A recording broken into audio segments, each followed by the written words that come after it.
नमस्कार. रामकृष्ण हरी. मी सुषमा महेश देशमुख कन्सल्टन्सीची प्रोप्रायटर. या माध्यमातून तुम्हाला सांगू इच्छिते की आपल्या नवघर रोडवर साई मंदिर आहे.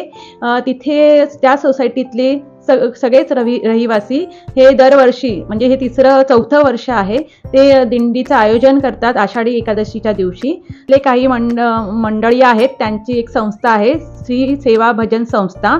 त्यांनी ह्या दिंडीचं आयोजन अतिशय सुंदर पद्धतीने केलं आहे. मला प्रामाणिकपणे असं सांगायचं आहे, मी दरवर्षी त्या दिंडीमध्ये सहभाग घेते. मला प्रामाणिकपणे असं सांगायचं आहे की ज्यांनाही कोणाला पंढरपूरला जाता येत नाही, वारीला जाता येत नाही, पांडुरंगाचं दर्शन घेता येत नाही, त्यांनी खरोखर या दिंडीमध्ये जाऊन माऊलीची सेवा करावी.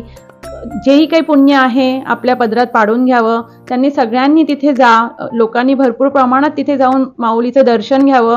मला खूप चांगला अनुभव, एक मनाचं मानसिक समाधान मिळालेलं आहे आणि मी या संस्थेबरोबर आपोआपच जोडली गेलेली आहे. माऊलीची ती कृपा आहे की मला तिथपर्यंत त्यांनी पोहोचवलं. मी या माध्यमातून आता असं सांगते की तुम्हीही तिथे जा. हे माध्यम स्पष्टपणे असं सांगत आहे की जे हे व्हिडिओ बघतात त्यांना हे माऊलीने एक मार्ग दिला आहे त्यांच्यापर्यंत जाण्याचा आणि ते सौभाग्य आहे त्यांचं की त्यांना हे ऐकायला मिळतंय. मग ऐकून फक्त तुम्ही जागेवर बसू नका. एकदा तुम्ही त्याचा अनुभव घ्या, एकदा दिंडीला जा, एकदा वारीला जा.